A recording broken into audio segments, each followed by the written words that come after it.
and to win those lawmakers over who didn't like the fact that that might be forced out or left up to the states to decide. So let's say you move from one state to another, and all of a sudden what you were covered for, suddenly you aren't covered for.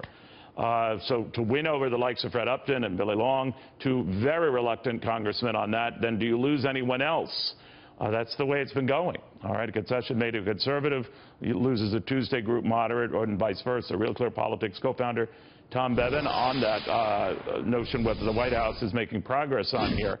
The president is obviously working overtime to make sure whatever we come up with, and I guess this is what I'm hearing his story is, it's going to be better than what we've got now. So everyone get on board.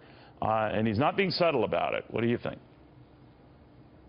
Well, I do think having Fred Upton and Billy Long over to the White House, meeting with them, having them come out afterwards and say that they have switched from a no to a yes is big. And right now on Capitol Hill, they're passing out the Upton Amendment to all of the other folks who are undecided. There are still 30 Republicans on the Hill that are undecided on this issue, and another 19 still that have come out against. And so do you buy that there are 30 else. who are unsure, though, Tom? When I heard that, and I don't know if you were around earlier, we had Phil Graham on and played remarks from him, and it said that there really aren't that many who are guaranteed no's. If they're put on record, and they have to be on record, they would vote for this. And the number of so-called uncommitted, which is in the vicinity you just outlined, would be much sort of, in other words, that this would win. This effort would win. What do you think?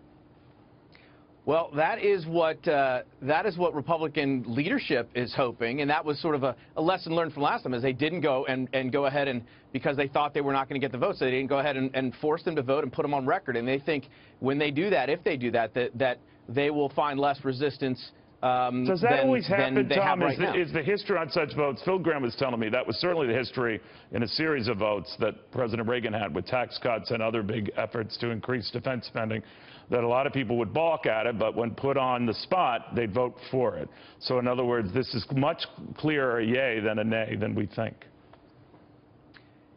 Look, I think it is true that when you force people to vote, you're going to end up getting a lot of folks who will go along with the party. They don't want to be seen as the outliers there, and be seen for either causing the president to fail in one of his major initiatives. So you probably would get a lot of those folks, but again, Republicans can only handle 23 defections or this thing goes down, and I don't think they want to do that. But they are looking forward to perhaps getting this thing to, as you mentioned earlier, a vote tomorrow or even Friday. What they want to do, they really don't want all these congressmen to go home for recess next week without having them go on record and have this vote taken if they can get it. What is more embarrassing, Tom, having a vote and get defeated, or delaying the vote after vacation?